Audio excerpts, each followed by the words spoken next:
नमस्कार दोस्तों, news today में आपका स्वागत है। बिहार विधानसभा चुनाव 2025 के लिए 7 सितंबर को दो न्यूज़ एजेंसी के ओपिनियन पोल आए हैं।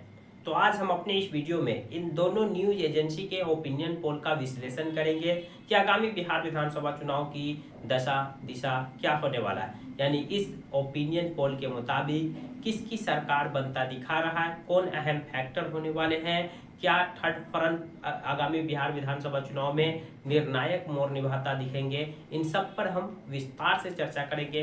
आप लोगों से रिक्वेस्ट है कि आप इस वीडियो को कंप्लीट देखें। अगर मेरे चैनल पर फर्स्ट टाइम है तो प्लीज़ चैनल को सब्सक्राइब कर दीजिए, वीडियो को लाइक करना न भूलें। तो जो सबसे पहला न्यूज एजेंसी है वो है जनता पोल्स। जनता पोल्स का ओपिनियन पोल आया है और ये वोट शेयर के बारे में बता रहा है कि किस दल को कितने वोट शेयर मिलने वाले हैं 2025 के विधानसभा चुनाव में।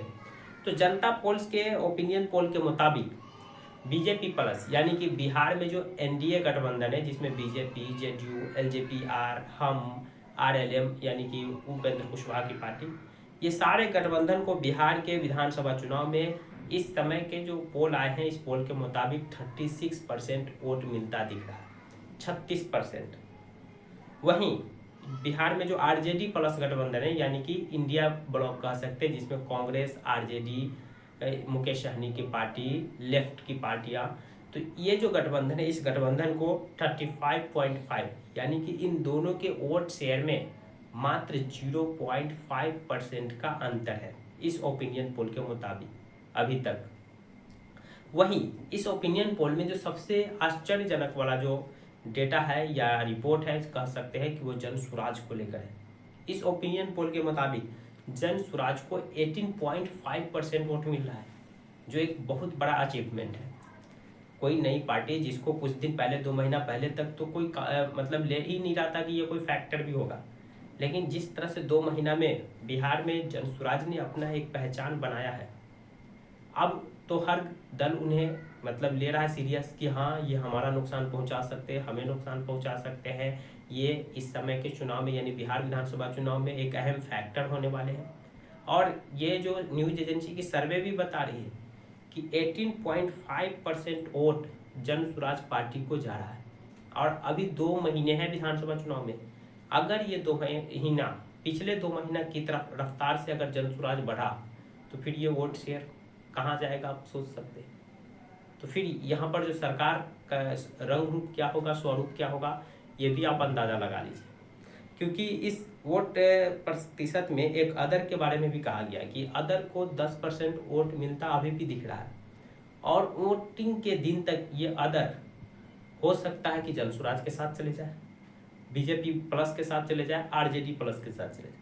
अगर ये अदर जो अदर को वोट दे रहे हैं ये क्यों दे रहे हैं? क्योंकि या तो वो एनडीए गठबंधन को नहीं देना चाहते या फिर आरजेडी गठबंधन को नहीं देना चाहते, लेकिन उनके सामने एक तीसरा विकल्प जनसुराज रहेगा तो ये अदर कन्वर्ट वहाँ जल्दी हो सकते हैं। क्योंकि लोग अदर को क्यों वोट देते? क्योंकि जो तो पहले से पार्टियां हैं उस पार्टी के कैंडिडेट से वो संतुष्ट नहीं होते, तभी वो अदर को वोट देते हैं। अगर उनके सामने कोई तीसरा विकल्प हो तो जरूर उनके तरफ ज़्यादा कन्वर्ट होने का चांस रहता है। यानी कह सकते हैं कि आने वाले विधानसभा चुनाव का जो रंग रूप होगा वो अपने आप में काफ़ी आश्चर्यजनक होगा। हो सकता है कि असेंबली हंग हो जाए, यानी कि किसी को बहुमत ना हो, किसी भी जो घटक दल है उनका बहुमत ना आए और बिना जन स्वराज के समर्थन से सरकार न बने। और जन स्वराज के जो सूत्रधार है प्रशांत किशोर, इन्होंने तो स्पष्ट कर दिया कि न चुनाव से पहले न चुनाव के बाद हम तो किसी के साथ गठबंधन करेंगे ही नहीं, भले असेंबली भंग हो जाए फिर दोबारा चुनाव हो, लेकिन गठबंधन तो करेंगे नहीं। तो ऐसा भी होता दिख सकता है। क्योंकि एक और न्यूज एजेंसी के ओपिनियन पोल उसी 7 सितंबर को आए थे। ये न्यूज एजेंसी है एसएन न्यूज, और इस एसएन न्यूज एजेंसी के ओपिनियन पोल के मुताबिक बीजेपी प्लस यानी एनडीए गठबंधन को 120 सीट मिल रहा है। यानी कि ये जो न्यूज एजेंसी है वो एनडीए गठबंधन की बिहार में लगभग सरकार बनाता दिखा रहा है। 123 सीट पर सरकार बन जाती है 122 पे, और अगर 120 आ रहा है तो 2 तो निर्दलीय वगैरह कहीं से भी वो जुगाड़ कर लेंगे।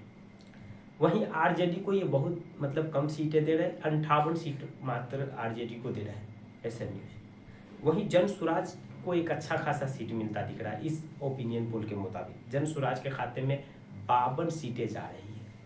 ये एक बहुत बड़ा अचीवमेंट है। क्योंकि जिस पार्टी को आप बताए ना शुरू में कि 2 महीना पहले तक कोई सीरियस नहीं ले रहा था ये सब, बीजेपी, आरजेडी, जेडीयू, नहीं ये तो ऐसा ही है। लेकिन जिस तरह से 2 महीना में उनका ग्राफ बढ़ा, जमीन पर लोकप्रियता बढ़ी, अब हर कोई उन्हें एक अहम फैक्टर के रूप में ले रहा है। और अब तो न्यूज एजेंसी के सर्वे भी बता रहे हैं कि बिहार में किसकी सरकार बनेगी ये डिसाइड जनसुराज करने वाला है। जनसुराज इस बिहार विधानसभा चुनाव में एक अहम फैक्टर बनेगा।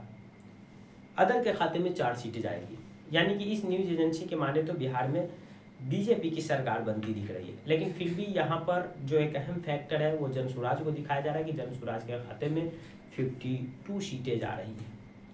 तो ये जो 2 न्यूज एजेंसी के लेटेस्ट सर्वे 7 सितंबर के आए हैं, इसको देखकर आप अंदाज़ा लगा सकते हैं कि आगामी बिहार विधानसभा चुनाव का दिशा क्या होने वाला है, क्या रंग रूप हो सकता है। मोस्टली चांस तो यह भी है कि आगामी बिहार विधानसभा चुनाव में किसी भी गठबंधन के दल को बहुमत न मिले, ऐसा होने का चांस बहुत ज़्यादा है, क्योंकि मुकाबला अब त्रिकोणीय हो चुका है। त्रिकोणीय मुकाबला जब भी होते हैं तो हालात कुछ ऐसे ही बनते हैं। इंतज़ार करेंगे हम लोग 23 नवंबर 20 नवंबर तक, जब चुनाव के रिजल्ट आएंगे, और उस दिन देखेंगे कि किस घटक दल को यानी किस गठबंधन को बहुमत मिला, या कोई थर्ड फ्रंट को बहुमत मिला, या असेंबली भंग होने के कगार पे है, यानी किसी को भी बहुमत न मिले और कोई एक दूसरे का समर्थन भी न करे। तो इस कंडीशन में क्या होगा, असेंबली भंग होगा, फिर 6 महीने बाद चुनाव होगा। तो क्या हमें ये हुआ भी दिखेगा, इसके लिए हमें इंतज़ार करना पड़ेगा। बाकी इन दोनों न्यूज एजेंसी के सर्वे को लेकर आपकी क्या राय है, कमेंट बॉक्स खुला, कमेंट कर सकते हैं। जानकारी पसंद है तो प्लीज़ वीडियो को लाइक कर दीजिए, चैनल को सब्सक्राइब कर दीजिए। Thank you for watching.